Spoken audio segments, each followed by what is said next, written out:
आशु जी, ये मार्केट में चल क्या रहा है? एक दिन निफ्टी ऊपर होता है, एक दिन बैंक निफ्टी ऊपर, क्या कभी उल्टा कभी ऐसा, मतलब वहीं के वहीं 4 दिन से घूम फिर के कहीं जा ही नहीं रहे हम।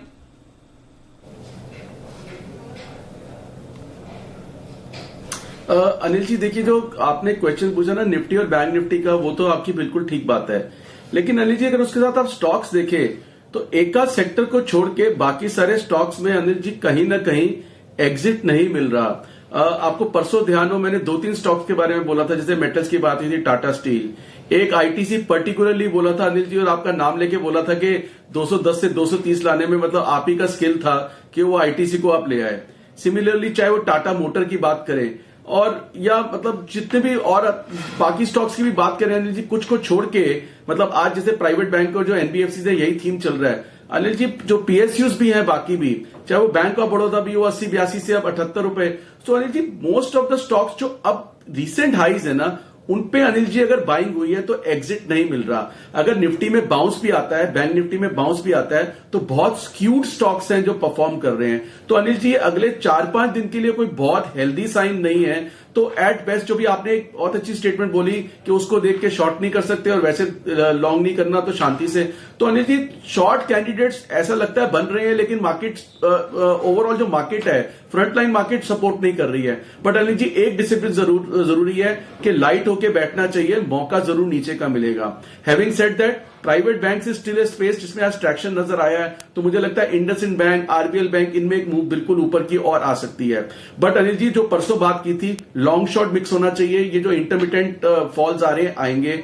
और अनिल जी उसके साथ एक अपडेट देना है मुझे पुराने स्प्रेड का, और एक नया स्प्रेड भी बताना है जो मैं आपको बताना चाहता हूं। प्लीज। तो अनिल जी आपको याद हो जो परसों दिया था 15,000 और 14,700।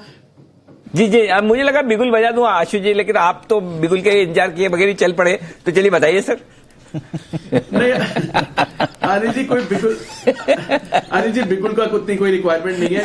तो अनिल जी एक स्प्रेड आपको परसों दिया था 15,000 और 14,700, सिर्फ उनके लिए कि जिनको नीचे लगता है या हो सकता है, या जो अगर स्टॉक्स लिए हुए हैं तो उसके अगेंस्ट हेज है। अनिल जी वो 15-16 में बना था, अब वो 25 से 30 रुपए है, तो उसमें 10-15 रुपए आ ही रहे हैं, जा नहीं रहे in spite of market up. तो अनिल जी अभी भी जो करंट मार्केट स्ट्रक्चर है, मुझे बहुत ज्यादा कंफर्ट नहीं आ रहा। लेकिन Anil ji plane vanilla shorting भी कहीं से भी कंड्यूसिव नहीं दिखती है और प्रूडेंट नहीं है।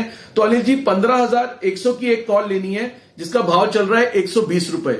15,100 की अनिल जी वीकली थर्सडे वाली जिसका भाव चल रहा है 120 रुपए, और 14,900 की अनिल जी पुट लेनी है, 15,100 की पुट लेनी है जिसका भाव चल रहा है 120 रुपए, और 14,900 की 2 पुट बेचनी है जिसका भाव चल रहा है 60 रुपए।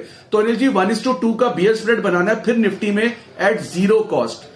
फिर अनिल जी रिपीट करता हूं, 15,100 की पुट लेनी है एक, 14,900 की 2 बेचनी है, 14,700 तक हम सेफ हैं, इसकी कॉस्ट 0 है। अगर मार्केट ऊपर रहता है तो कोई प्रॉब्लम नहीं है, और अगर 100-200 पॉइंट नीचे आता है तो अनिल जी अच्छा प्रॉफिट हो जाएगा, जैकपॉट भी लग सकता है 14,900 पे। जो अनलिमिटेड लॉस है वो 14,700 से नीचे का है। 14,950 एक ऐसा लेवल है अनिल जी, जब तक वो नहीं टूटता मार्केट में कोई मंदी नहीं दिखती है। लेकिन अनिल जी ये कॉशियस ट्रेड्स हैं, कॉशियस स्प्रेड्स हैं, ये मैं बार बार रिकमेंड कर रहा हूं, इसमें जाने में कुछ भी नहीं है। जरूर कुछ ना कुछ आपको दे के जाएंगे। जो भी परसों वाला भी हो 15 रुपए वाला में 25-30 बन रहा है, कुछ जाएगा नहीं, ये जरूर रखना चाहिए हाथ में। और अनिल जी स्टॉक्स में भी बहुत लाइट पोजीशन होनी चाहिए। आईबुल हाउसिंग का अपडेट देना चाहता हूं अनिल जी, 240 का टारगेट हो गया, लेकिन अभी भी ठीक लगता है, डीएलएफ में बने रहे।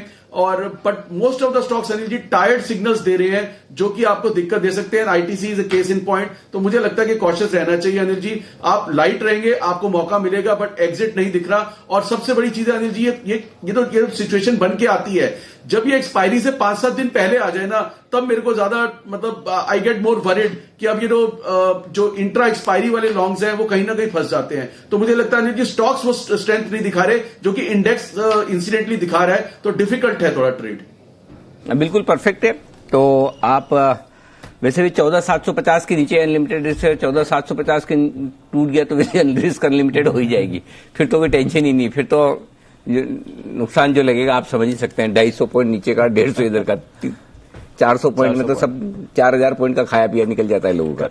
तो चलिए, तो ये है आपके लिए निफ्टी का 15,100 का पुट खरीदिए 120 रुपए में, 14,900 का 2 पुट बेचे। एक बार आशु जी शुरुआत में 15,100 का कॉल बोलकर मैं एकदम खुश भी हो गया, फिर बाद में पता चला ये तो 15,100 का पुट निकला इन द मनी वाला।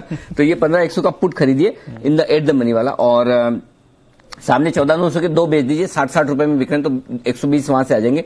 जीरो कॉस्ट में आपके लिए ये स्ट्रेटेजी बन चुकी है, ये आप ध्यान में रखिए।